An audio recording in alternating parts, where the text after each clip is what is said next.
Yung kalikasan nila, Nay, hindi sila mamamatay. Nilikha ng Diyos, God created man and woman to live forever. Walang kamatayan. Oo, they will live for all eternity. Ngayon, may inutos ang Diyos.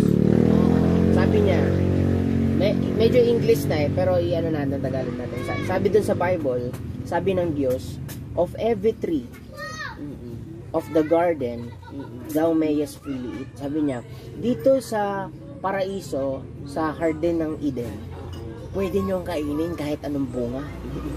Pero sabi niya, merong isang tanging punong kahoy na nagbubunga ng kaalaman ng mabuti at masama.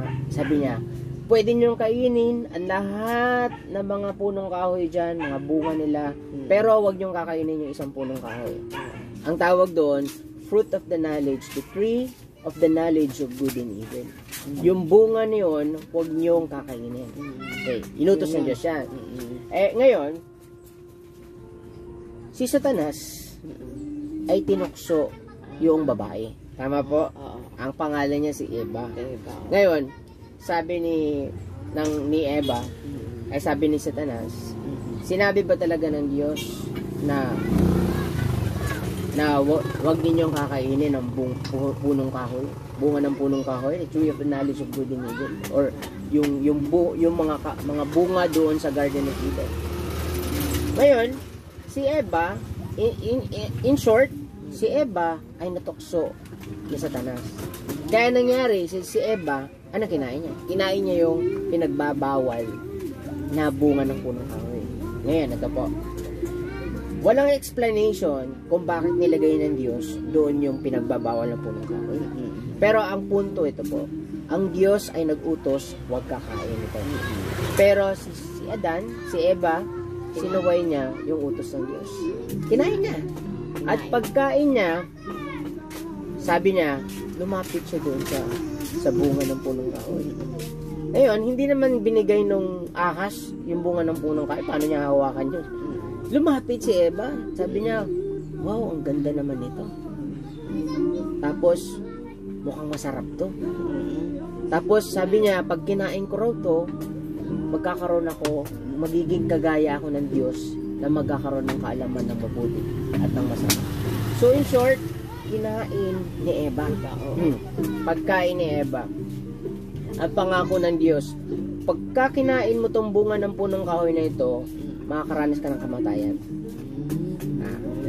Kita niya, Nay? Ngayon, kinain ni Eva. Tapos, binigay niya sa kanyang asawa, si Adan. Di naman alam ni Adan kung saan ang galing yun. Kinain na lang din ni Adan. Ngayon, mula doon, si Eva at si Adan, nahulog sila sa pagkakasala. Ngayon, ano ang pagkakasala? Ito ay pagsuway sa utos ng Diyos. Tama? Pangalawa, yung pangako ng Diyos, kayo ay mamamatay. Yung dapat na buhay nila ay walang hanggan. Nagkaroon ng hangganan. Anong resulta? Si Adan at si Eva ay pinaalis doon sa garden. Ano ibig sabihin ng kamatayan? Na yung relasyon nila sa Diyos ay naputol. Kaya, sila ay nahiwalay sa Diyos. At nung nahiwalay sila sa Diyos, doon, yun ang kamatayan. Naranasan nila kung paano maghukay ng lupa, magtanim, mag-alaga ng hayop, na hindi naman dapat nila gawin, di ba? Pero, alam niyo po ba, Nanay, nagkaroon ng hangganan yung buhay nila. Si Adan ay namatay 930 years yung edad niya. 930 years. Tapos si Eva namatay din. Noong unang panahon, umaabot ng 900 yung edad nila. 400, 500, 600, 700. Sa Bible, sa tala ng Bible, pero ng isang tanging tao na umabot ng 969. Ang pangalan niya si Methuselah. Ngayon, years gone by, lumipas ang taon hanggang sa dumating sa punto sa atin.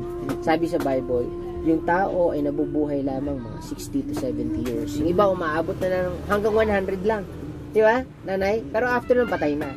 See? So yung kamatayan, ang bunga ng kasalanan, ay kamatayan. Kaya tayo kumukulubot. Di ba?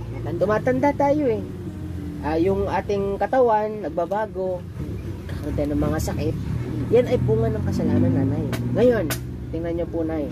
Kapag yung tao, binawian ng buhay, yung physical niya na aspeto, halimbawa, talagang hindi kinaya yung sakit, namatay na.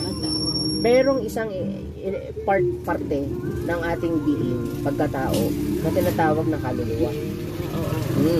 Yung kaluluwa na yan, nanay, kapag binawian ng buhay yung tao, yung kaluluwa na yan, aalis sa katawan.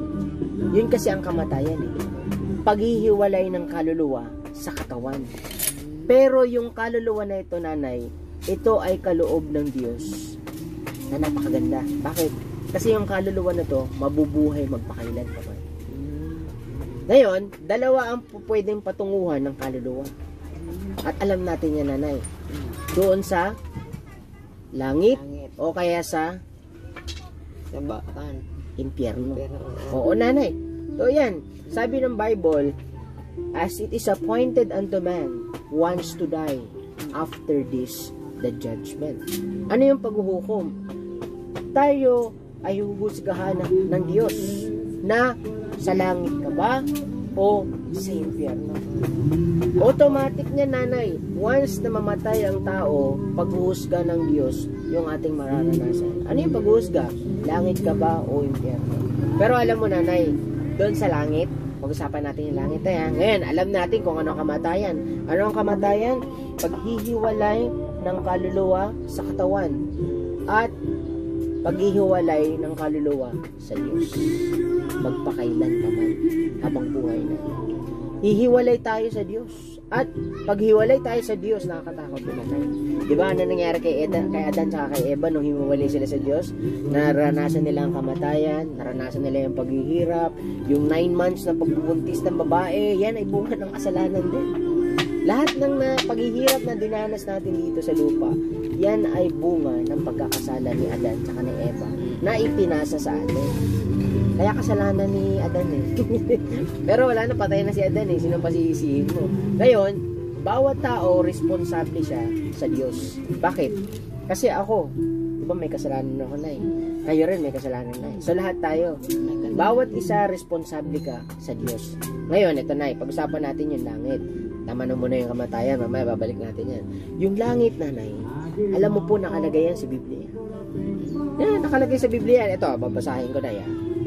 Ito. Sa Revelation, pahayag 21, sabi dito. And I saw a new heaven and new earth. Then sabi niyan, and God shall wipe away all tears from their eyes, and there shall be no more death, neither sorrow nor crying, neither shall there be any more pain. Ibig sabihin na tanay, sa langit, walang kamatayan. Sa langit, walang hiya. Walang problema eh. Sa langit, walang bighati. Sa langit, walang kamatayan. Walang pasakit sa langit. Bakit? Kasi ang langit, ito ay perpektong lugar. Bakit? Kasi ito ay pinananahanan ng perpektong Diyos. Ang Diyos, siya ay perpekto at ang langit ay perpekto. Ngayon, ang tanong mo na, kung perfect yung lugar na yun, meron bang kasalanan doon? Sa langit? Wala. O ngayon, walang kasalanan doon. Tama ka na eh. Kasi ang Diyos ay banal. At ang kabanalan ng Diyos, yun yung nagpapanatili doon sa langit kung kaya't walang kasalanan. Ngayon ay, tanong ko, may kasalanan po ba tayo? Saan pa tayo dito? Tama, dito sa lupa. Ngayon ay, Doon sa taas. nakakatakot yun na eh. Kasi, kung meron tayong kasalanan, disqualified tayo. Bakit na-display ka pa? Disqualified tayo na pumunta ng langit. Tama, Nay? Para pag nandito na sa baba, na yung disqualified. Oo. Ano tayo, nagkasala tayo eh. Tingnan niyo po, Nay. Yung ano natin, justice, hustisya sa Pilipinas. Pag yung tao nakapatay, ano mangyayari dun sa pumatay? Hindi, may hustisya talaga. Oh, ano mangyayari dun sa nakapatay? Ay, di kulong. Kulong. Anong klaseng kulong? Ano lang, 5 years lang? 10 years? baka naman hindi na siya ano man. Halimbawa, sinadya niya, pumatay talaga siya. Oo, Ano mangyayari dun sa pumatay? wala na ka, Tama. wala na sa... Hindi mo mababayaran yun. Non-bailable yun. Hindi mo mababayaran para mapapiyansahan ba? Hindi mo magagawa yun kasi nakapatay ka eh. Buhay ng may buhay. Ngayon, yung buhay mo, pagdudusahan mo ngayon, Buhay rin ang ano. oo, buhay din yung kapalit eh. Yung buhay mo, igugugol mo dun sa kulungan. Dahil nagkasala ka. Nakapatay ka eh. Ngayon, tingnan nyo na eh. Sa Diyos, pag nagkasala yung tao, ano mangyayari sa kanya? Pag ang tao nagkasala sa Diyos, ano mangyayari sa kanya? Hindi ka naman kagad papatayin ng Diyos eh. Nagkasala ka sa kanya. Pero yung kasalanan natin in the past, yung kasalanan natin noon, yung kasalanan natin ngayon, mga kasalanan natin sa hinaharap, kapag binawian ka ng buhay, yung mga kasalanan mo, iipunin ng Diyos yan. Once nabawian tayo ng buhay, yung ating kaluluwa ay tatanggap ng sentensya. Ano ang sentensya ngayon? Ano ang sentensya ng ating pinagsama-samang kasalanan?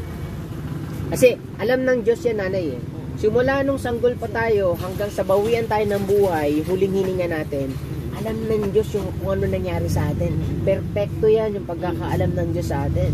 Kaya alam niya kung kailan tayo gumawa ng kasalanan. Ngayon, sa oras na bawian tayo ng buhay, iipunin ng Diyos yung kasalanan na yan. At bibigyan nga yan ng sentensya. Ngayon ay, hindi po ba nagsisinungaling tayo? Tama? Minsan, magsinungaling. Opo, kahit minsan yan, nanay, sa Bible, sinasabi, kahit isang beses ka lang nagsinungaling, Kasalanan ka. makasalanan ka kaagad, automatic. Automatic yan. Sabi sa Bible, all liars shall have their part in the lake. May kasabihan tayo, all liars go to hell. Yeah, liars go to hell. Totoo yun, nasa Bible, Revelation 21:8. Ngayon, nanay, maging maging honest tayo. Tayo po ba ay nagkasala sa Diyos? Sana. Ngayon, kung tayo po ay bawian ng buhay, ano kaya yung sentensya ng Diyos sa atin? Langit o impyerno? Hindi natin alam pa. Ayan. Pero actually, nanay, alam niyo yan. Ako alam ko kung ano sentensya ng Diyos. Ito, alam mo. Hindi kasi. Pero sasabihin ko sa inyo, kung ano sentensya ng Diyos. Kung ang langit, ito ay perpektong lugar, walang kasalanan, walang taong makakapunta doon dahil nagkasala tayo sa Kanya. Di ba? Hindi po pwede sabihin ng Diyos, okay, kahit nagkasala ka, sige, mabait ako punta ka sa langit. Hindi. Madaya ang Diyos. Hindi perpekto hustisya niya pag gano'n. Di ba? Para siyang konsentidor siya. Okay lang yan, sige lang, okay lang, mabait ako. Hindi. Ang Diyos ay Diyos ng hustisya. Wala siyang palalampasin na kahit anong kasalanan, nanay. Bawat isa sa atin, nagkasala tayo sa Kanya. Ngayon, wala siyang palalampasin. Ngayon, ang tanong doon. Pag binawian ako ng buhay, nagkasala ako sa Diyos, diba? Pag binawian po ako ng buhay, saan kaya ako tutungo? Siyempre, hindi sa langit. For sure yun. Sigurado yun, walang mintis. Hindi ako sa langit pupunta. Ganon din kayo. Tama? Sa patas lang tayo. O ngayon, di ba kanina, yung kamatayan po, dalawa lang yung patutunguhan yan. Langit ba? O impyerno? Ngayon, ang tanong ko po, kung hindi ako sa langit tutungo, saan ako tutungo? Dahil nagkasala ako, saan ako tutungo? Sa langit ka na. Hindi, nay. Bakit? Ang Diyos, hindi kanya papayagan pumunta ng langit. Bakit? Nagkasala ka sa Kanya. Dapat pagbayaran mo yung kasalanan mo. Ako, pagbabayaran ko yung kasalanan ko sa Diyos. Alam niyo po kung saan ko pagbabayaran yung kasalanan ko. Lahat ng mga ginawa kong pagkakasala sa Diyos, pagbabayaran ko yun. Doon po sa impyerno.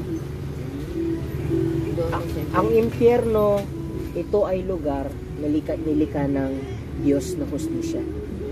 Para pagbayaran ng makasalanang tao, mga tao na nagkasala sa Diyos, para pagbayaran yung kanilang mga kasalanan, nararapat na pumunta sila doon sa lawa ng mga apoy. Ito, tay, tanggapin man natin na totoo o hindi, totoo yun. Dahil yan ay sinasabi ng Bible. Hindi ba't nakakatakot, nanay?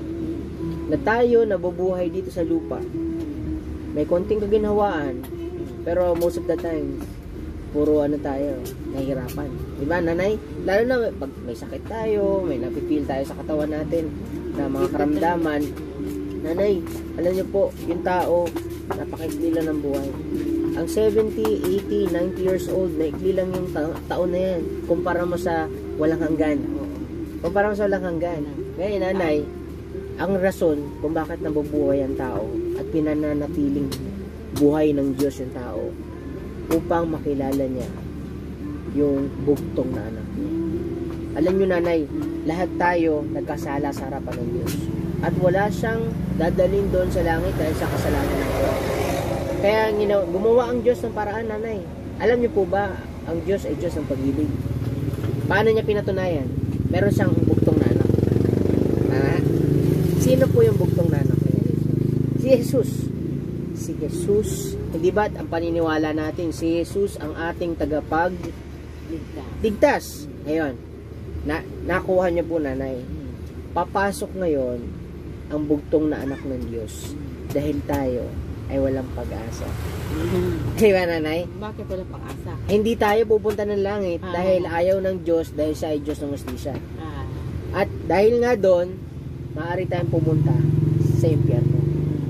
Ibig sabihin ay, anytime today, pag binawian tayo ng buhay dahil nagkasala tayo sa Diyos, huwag natin i-expect na pupunta tayo ng langit. Dahil tayo ay nagkasala sa Kanya. Galit ang Diyos sa atin eh. Nagkasala tayo eh.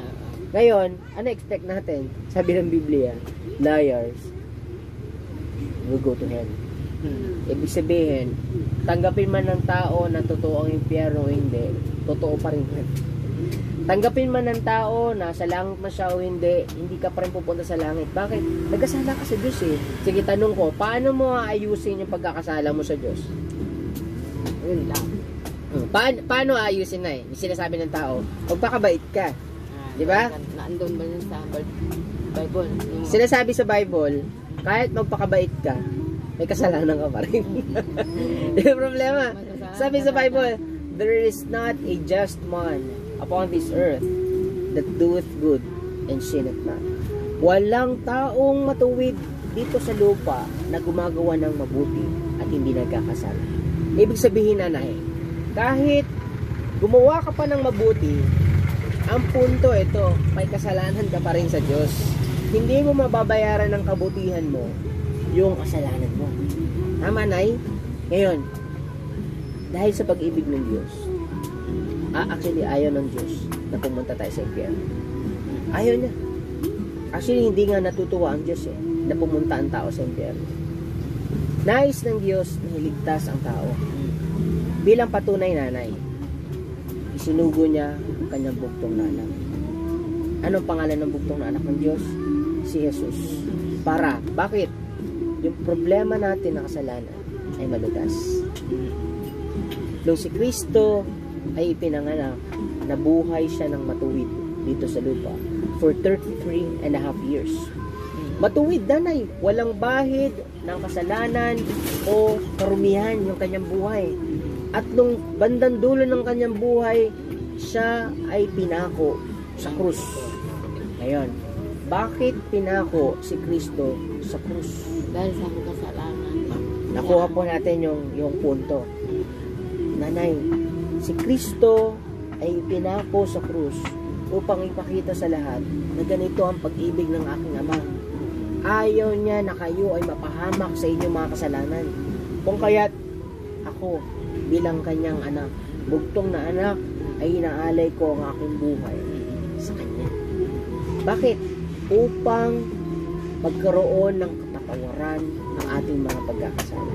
Kaya, nanay, nung si Kristo ay namatay sa krus ng Kalbaryo, tinanggap niya yung kaparusahan na dapat mong maranasan, dapat kong maranasan. Tinanggap ni Kristo sa krus ng Kalbaryo.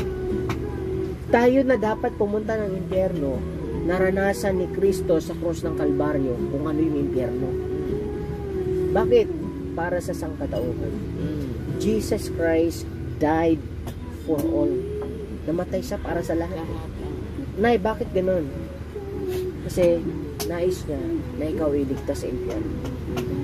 Nais niya na maibalik yung relasyon na naputol simula nung kay Adan at si Eva. Hindi ba, Nay?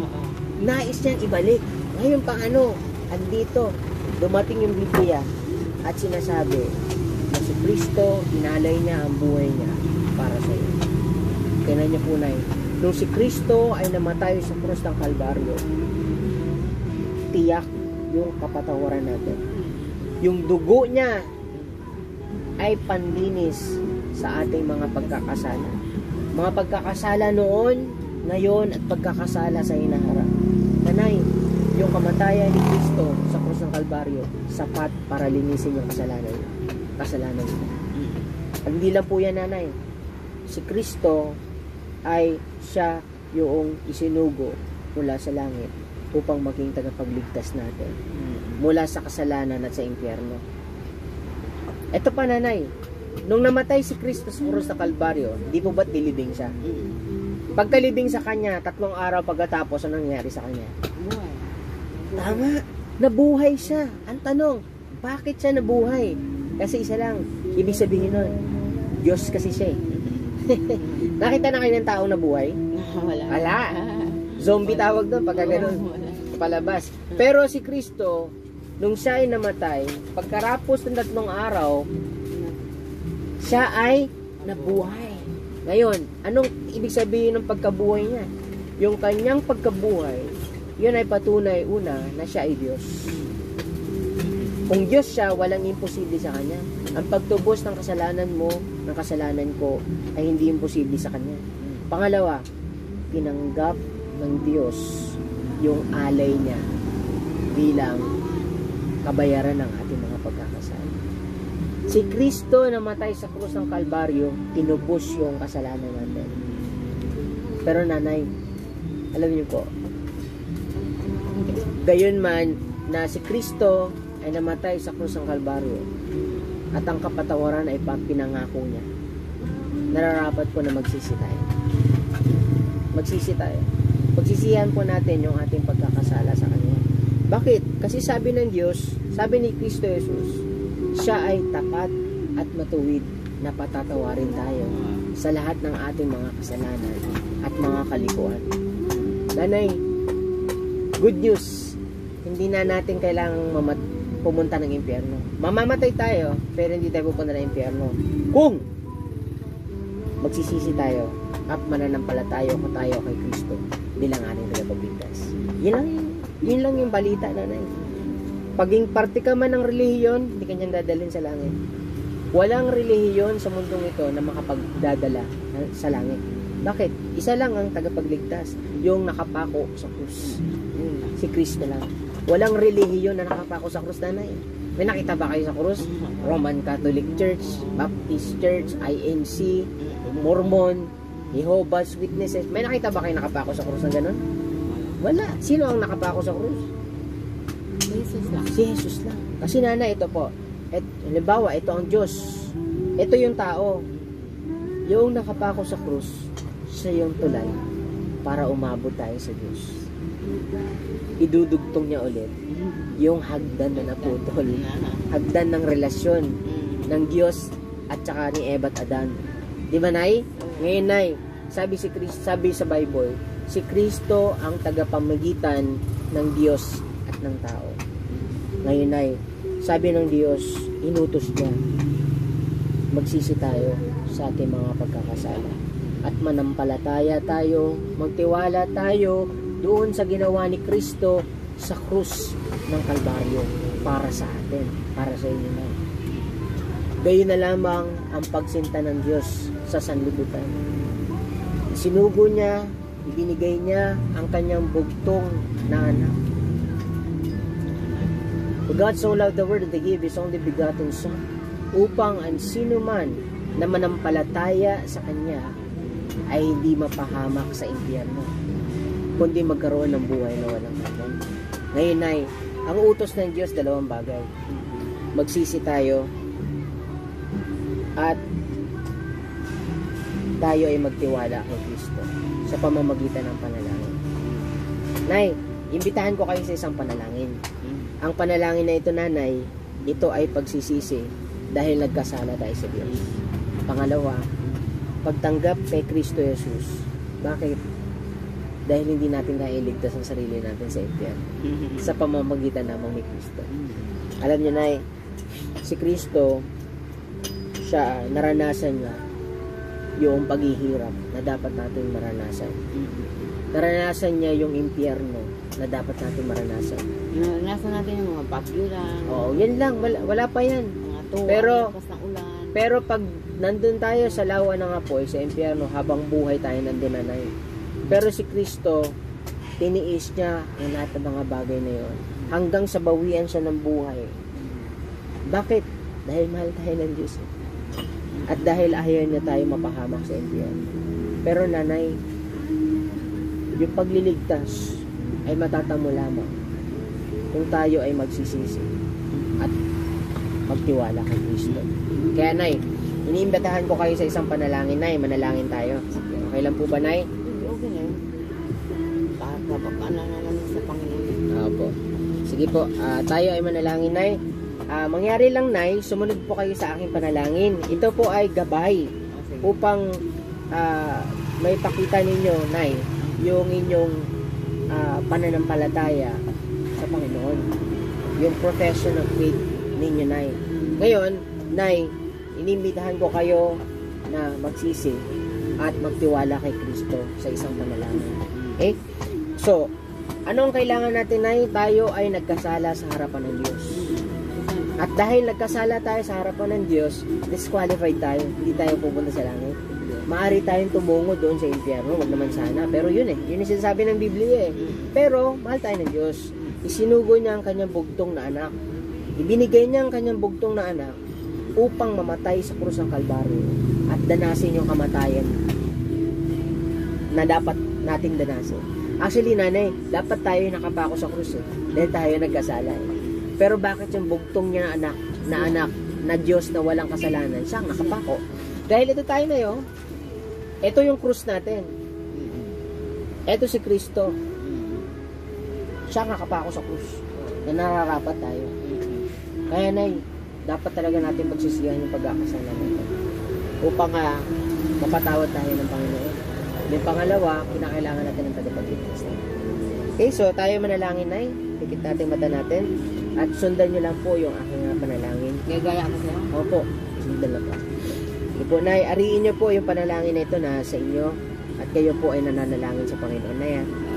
Okay, so tayo manalangin. Panginoon, ako po ay nagkasala sa inyong harapan. Patawarin niyo po ako. Ako po ay nagtitiwala na si Kristo Jesus ay namatay, inilibing at nabuhay mula sa pagkamatay dahil sa aking mga kasalanan. Kanya itong binayaran doon sa krus ng Kalbaryo. Kaya, Panginoon, ako po ay nagsisisi sa lahat ng mga kasalanan ko. Patawarin niyo po ako. Ako po ay naniniwala at nagtitiwala sa inyong Biblia na sinasabi mo, kapag ako'y nagsisi, kayo po ay magiging tapat at matuwid na patatawarin ako sa aking mga pagkakasala. Panginoon, naamin ko po na hindi ko kayang iligtas ang aking sarili sa impyerno. Iligtas mo po ako. Ako po ay nananampalataya kay Kristo Jesus bilang aking tagapagligtas. Tinatanggap ko po si Kristo Jesus na ang kanyang mga ginawa sa krus ng Kalbaryo ay para sa akin upang tubusin ako sa aking pagkakasala, iligtas ako sa impyerno at dalhin ako sa langit. Bigyan niyo po ako ng buhay na walang hanggan. Ito'y aking dalangin sa pangalan ni Jesus. Amen.